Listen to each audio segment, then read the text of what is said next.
आज जब मैं साइकोलॉजी को साइंस कहता हूं तो ये सिर्फ एक लेबल नहीं है, ये सदियों के सवालों, एक्सपेरिमेंट्स और गहरी डिस्कवरीज का रिजल्ट है। तो आइए इन्फोनेस्ट पर एक ट्रिप करें साइकोलॉजिकल रिसर्च की फैसिनेटिंग हिस्ट्री के जरिए एक जर्नी। ये इमेजिन कीजिए, एंशिएंट ग्रीस। लोग बड़े बड़े सवालों पर सोच रहे हैं। क्या माइंड बॉडी से अलग है? क्या हमारी सोल सोचती है या ये ब्रेन है? ये सवाल साइकोलॉजी की फाउंडेशन थे। शुरुआत में फिलोसोफर्स ही रास्ता दिखा रहे थे। सोक्रेटिस ने सेल्फ नॉलेज की बात की, प्लेटो और एरिस्टोटल ने माइंड और बॉडी के कनेक्शन पर डिबेट किया।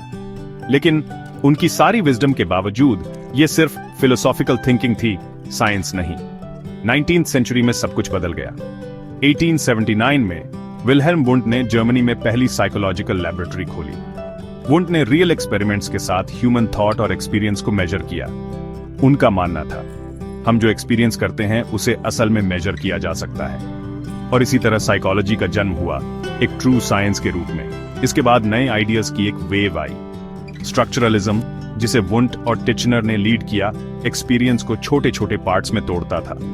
फंक्शनलिज्म, जिसे विलियम जेम्स ने चैंपियन किया, पूछता था माइंड किस लिए है। फिर साइको एनालिसिस आया। सिगमंड फ्रॉयड ने हमें दिखाया कि हमारा चाइल्डहुड हमारे बिहेवियर को शेप करता है, भले ही हमें इसका एहसास न हो।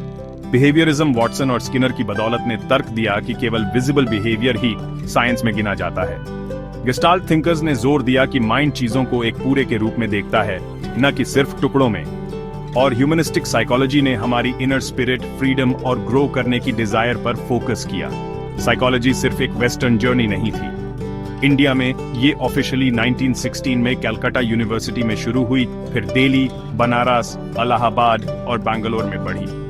आज इंडिया में साइकोलॉजी न केवल एजुकेशन को बल्कि हेल्थ केयर, सोशल वर्क और काउंसलिंग को भी शेप करती है। मॉडर्न साइकोलॉजिकल रिसर्च ये डिजिटल टूल्स का इस्तेमाल करती है, न्यूरोसाइंस और एआई से कनेक्ट करती है और सभी की मेंटल हेल्थ के लिए दरवाजे खोलती है।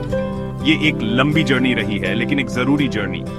जो सवाल कभी सिर्फ क्यूरियोसिटी जगाते थे, उनके अब रियल साइंटिफिक आंसर्स हैं, साइंस, बिहेवियर और इमोशन के ब्लेंड की बदौलत। तो अगली बार जब कोई पूछे, is psychology just about thinking, उनसे कहिए, ये सबसे गहरी साइंटिफिक, हिस्टोरिकल और पर्सनल जर्नीज में से एक है जिसे हम जानते हैं। ऐसे और वीडियोस के लिए इन्फोनेस्ट पर बने रहें, जहां हर इंसाइट एक जगह मिलती है।